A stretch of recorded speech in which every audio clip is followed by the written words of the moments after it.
So కాబట్టి నేను ఇంతకు ముందు వచ్చినప్పుడు కూడా మీకు చెప్పిన అనుకుంటా, నాకు దేవుని సేవ పిలుపు ఉంది. అయినా సరే నేను ఇంకా సేవకు పోవట్లేదు. పోనో కూడా డౌటే. సో మరి దేని గురించి నేను ఆలోచిస్తున్నాను అని మరి దేవునికి ఎట్లా అర్థమైందో కానీ, ఆదికాండము 13వ అధ్యాయము 15వ వచనం చూడండి. ఆదికాండము 13వ అధ్యాయము 15వ వచనం. ఎంత మంచి మాట ఉందో చూడండి. అక్కడ ఒక వాగ్దానం ఉంది.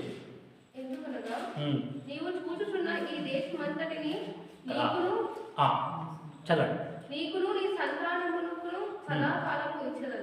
నీవు చూచుచున్న ఈ దేశమంతటిని నీకును నీ సంతానమునకును సదాకాలం 2024 సంవత్సరం నా వాగ్దానం అండి ఇది. ఏమో 2024 సంవత్సరం నా వాగ్దానం ఇది. ఇప్పుడు ఈ వాగ్దానం అవునా కాదు? అవును. నీవు చూచుచున్న ఈ దేశమంతటిని నీకును నీ సంతానమునకును నేను ఇచ్చేదను. నా ఆత్మీయ మనోనేత్రాలు వెలిగింపబడ్డ తరువాత నేను చూసిన దేశం ఏంటి అంటే పరలోక రాజ్యం.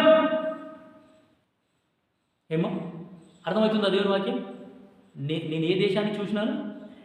పరలోక రాజ్యం. మీరు కూడా ఆ దేశాన్ని చూసినారు. సో ఈ దేశం అంటే భారతదేశం కాదు, ఈ దేశం అంటే ఇంకా ఏదో దేశం కాదు, అవసరమే లేదు. నేను చూసిన దేశం పరలోక రాజ్యం. ఆ దేశాన్ని దేవుడు ఎవరికి ఇస్తా అంటున్నాడు? నీకును నీ సంతానానికి. నాకు 2 బాబులు ఉన్నారు. నా పిల్లలు రక్షణ పొందరా అంటే నేను ప్రార్థన చేసుకున్నది ఏంది అని అంటే, నేను ఇంట్లో వాళ్ళకు కూడా చెప్పినాను, నా పిల్లలు రక్షణ పొందేంత వరకు నేను నా పిల్లలతోనే ఉంటాను. రక్షణ నిశ్చయిత ఖచ్చితంగా వాళ్ళకి రావాలా. పప్ప నేను రక్షణ పొందినాను అని వాళ్ళు ఖచ్చితంగా నాకు చెప్పాలి. నా పిల్లలు ఇప్పుడు నా పిల్లలు రక్షణ పొందరా అని చింత కూడా నాకు లేదు. దేవుడు వాగ్దానం చేసినాడు. వాగ్దానం చేసిన వాడు నమ్మదగిన వాడు.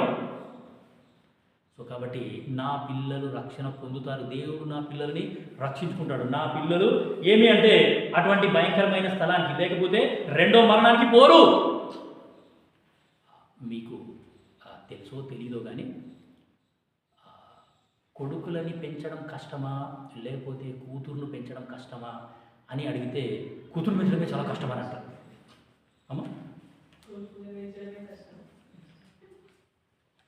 అది ఆత్మీయంగా, ఆమె చెప్పింది ఆత్మీయంగా. శారీరకంగా కూతురు పెంచడమే చాలా కష్టం. ఎందుకంటే చాలా ఖర్చుతో కూడిన పని. కూతురు అంటే బోడంత ఖర్చు అవుతుంది, మస్తు పైసలు ఖర్చు అవుతాయి. కానీ కొడుకులు అయితే ఏమి లేదు, వాడికి ఏ బట్టలు వేసినా సరే వాడు వేసుకుంటాడు, తిరుగుతాడు, వెళ్ళాడతాడు, దొంగలాడతాడు, ఖర్చు ఉండదు ఏమంటాడు. కానీ కూతురు అంటే చాలా ఖర్చుతో కూడిన పని అది. సో కాబట్టి ఇప్పుడు మీరు చెప్పిన ఆన్సర్ కరెక్టే. సో ఆత్మీయంగా కొడుకులను పెంచడం చాలా కష్టం, కూతురు పెంచడం చాలా ఈజీ. ఎందుకంటే కూతురును కొంచెం గద్దిస్తాము, కొంచెం బెదిరిస్తాము అంటే ఆమె మందిరంలో వచ్చి కూర్చుంటుంది. కానీ కొడుకులు ఎక్కడికి ఏం చూస్తారు? మందిరానికి వస్తారు. నేనే మా నాయనతోని కొట్లాడిన, నేనే మా నాయననే బెదిరించినది, నన్ను మందిరానికి తోలుకపోకుండా అని మా నాయనతోనే కొట్లాడిన. నేను చేసిందే రేపు నాకైతుంది. సో కాబట్టి అటువంటి చింత నాకైతే అసలు లేనిలేదు. నేను దేవుని వాగ్దానాలని, దేవుని వాక్యాన్ని నమ్ముతాను. సరే, ఇది 2024లో నాకు దేవుడు ఇచ్చిన వాగ్దానం. 2025లో దేవుడు నాకు ఇచ్చిన వాగ్దానం యెహోషువ 1:5. చూడండి, ముగించేస్తాను. యెహోషువ 1:5 2025లో దేవుడు నాకు ఇచ్చిన వాగ్దానం. నీవు బ్రతుకు దినములన్నిటను ఏ మనుషుడును సో ఒక నిమిషం అమ్మా, ఏ మనుషుడు కూడా నీ ఎదుట నీ ముంగల ఏ మానవుణ్ణి కూడా నేను నిలబెట్టాను. ఎంతో అద్భుతమైన వాగ్దానం అండి ఇది. అసలు ఇట్లా పరిచర్యకి వెళ్తుంటే మీరంటే ఓకే బాగానే ఉన్నారు, కానీ కొంచెం పెద్ద చర్చికి వెళ్ళినాం అనుకోండి, ఆ వెనకాల నుండే సిగ్నల్స్ ఇచ్చేస్తారు వాళ్ళు. మస్తు చెప్పిన ఆపేయగా చాలు, ఎంత చెప్పలుతావు నువ్వు, ఆ వెనుకల నుండే సిగ్నల్స్ ఇస్తుంటారు. ఒకవేళ ఇట్లా చెయ్యొద్దు అని మనం గట్టిగా చెప్పినామనుకోండి, మీటింగ్ అయిపోయిన తర్వాత అందరూ వచ్చి ఒకటిసారి మీదకి వచ్చేస్తారు. అరే ఎంత మంచిగా ఉంది ప్రభా, అసలు పరిస్థితులే మంచిగా లేవు, నువ్వేమో నన్ను సేవకు పిలుస్తున్నావు, నేను సేవకు రావాలనా అని అంటే దేవుడు ఇచ్చిన వాగ్దానం. మరి నీవు బ్రతుకు దినములన్నిటను ఏ మనుషుడు కూడా నీ ఎదుట నిలబడు, ఏ మనుషుని కూడా నీ ఎదుట నేను నిలబెట్ట. నేను మోషేకు తోడై ఉండినట్లు నీకును తోడై ఉందును. దేవుని పనికి, దేవుని పరిచర్యకి, దేవుని పని చెయ్యాలా, దేవుని సేవ చెయ్యాలి అని అంటే దేవుని తోడు అనేది ఖచ్చితంగా కావాలా. దేవుని తోడు లేకుండా, దేవుని సహాయం లేకుండా నేను ఈ పరిచర్యని చేయలేను. సరే ప్రభు, మరి నువ్వు నాకు సేవా పిలుపు ఇచ్చినావు, నేను సేవకు వస్తాను, మరి నాతో పాటు ఇంకా ముగ్గురు ఉన్నారు కదా, నా భార్య ఉన్నది, 2 పిల్లలు ఉన్నారు. ఇప్పుడు యెహోషువ 3:7 చదవండి. పొద్దున చదివినాం మనము. సో ఒక వ్యక్తికి సేవా పిలుపు వచ్చింది అంటే ఆ వ్యక్తి ఏం చేస్తాడు అని అంటే, నా భార్య కూడా సేవా పిలుపు రావాలి, ఆమె కూడా సేవ పిలుపు ఉంటే ఇద్దరం కలిసి మేము దేవుని సేవకు వస్తాము. 3:7 యెహోషువ.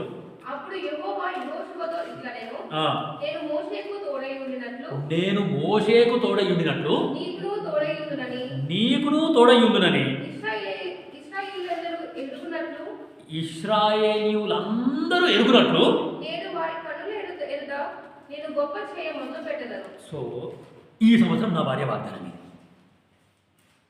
నేను వారి కన్నుల ఎదుట నిన్ను గొప్ప చేయ మొదలు పెట్టేదను. ఈ సంవత్సరం నా భార్య వాగ్దానం. సో ఇప్పుడు ఈ వాగ్దానం ఎట్లా నెరవేర్చబడుతుంది అని అంటే, అక్కడ దేవుడు ఇందాక చెప్పినాం కదా, దేవుని తోడు లేకుండా దేవుని సేవ చేయడం చాలా కష్టం. నేను మోషేకు తోడై ఉన్నట్లే నీకు కూడా తోడై ఉంటా. అదే వాగ్దానం పోయిన సంవత్సరం దేవుడు నాకు ఇచ్చినాడు. నేను నీకు మోషేకు తోడై ఉండినట్లే నీకు కూడా తోడై ఉంటా.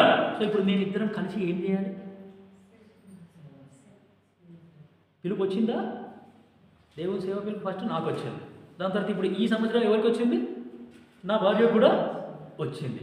మా కుటుంబ వాగ్దానం చూడండి. ఈ సంవత్సరం మా కుటుంబ వాగ్దానం లేవియా కాండము 26:11. లేవియా కాండము 26:11 మా ఈ సంవత్సరం మా కుటుంబ వాగ్దానం. నా మందిరమును మీ మధ్య ఉంచదను, మీ యందు నా మనస్సు. సో ఇప్పుడు మేమంతా ఎక్కడున్నాము? అర్థమవుతుందామో దేవుని వాక్యం? నేనిప్పుడు కుటుంబంతో పాటు ఎక్కడ ఉండాలి? దేవుని మందిరంలో ఉండాలి. ఏడున్నా? మందిరంలో లేదు, సేవకు రాలేదు. ఇప్పుడు ఏం చేయాలి? ఇప్పుడు ఆత్మీయంగా నేనే చక్కగలేను, ఇప్పుడు ఆ బలం నేనే పంచాలి. ఏమమ్మా? సో వీఆర్ ప్రేయింగ్, మేము ప్రార్థన చేసుకుంటున్నాము.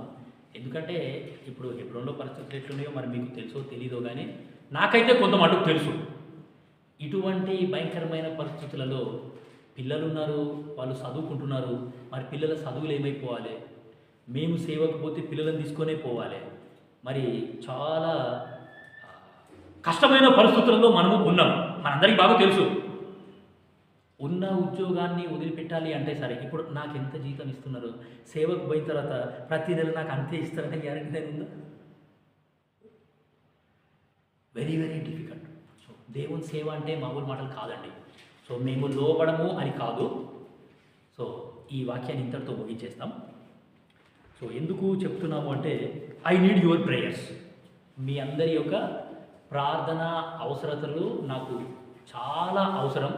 పరిస్థితులు ఎట్లున్నాయో నాకంటే మంచిగా మీకే తెలుసు. So why God gave us these promises అనే సంగతి మనం చూస్తే, లోకములో దుష్టత్వం ఉంది, లోకంలో భ్రష్టత్వం అనేది ఉన్నది. ఆ దుష్టత్వాన్ని నేను అంటుకోవద్దు, ఆ యొక్క దుష్టత్వాన్ని నా లోపలికి రానివ్వద్దు, ఈ భ్రష్టత్వాన్ని కూడా నేను అంటుకోవద్దు, ఆ భ్రష్టత్వం కూడా నా లోపలికి రానివ్వద్దు. సో ఈ రోజులలో సెల్ ఫోన్ ఒక్కటి చాలు అసలు నా హృదయంలోనికి అపవిత్రత రావడానికి.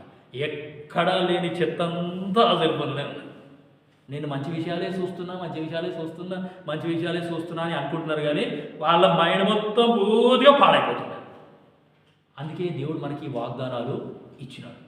లోకంలో ఉన్న దుష్టత్వము, లోకంలో ఉన్న భ్రష్టత్వాన్ని తప్పించుకొని ఏమి అంటే మనము దైవ స్వభావములో పాలివారం అవ్వాలా. సో దేవుంచితమైతే నెక్స్ట్ టైం కనుక నేను వస్తే ఈ వాగ్దానాలు గనక లేకపోతే నీ పరిస్థితి నా పరిస్థితి ఎట్లుంటుంది అనే సంగతి మనం చూస్తాం. సరే, దేవుడి వాక్యాన్ని దీవించును గాక. మోక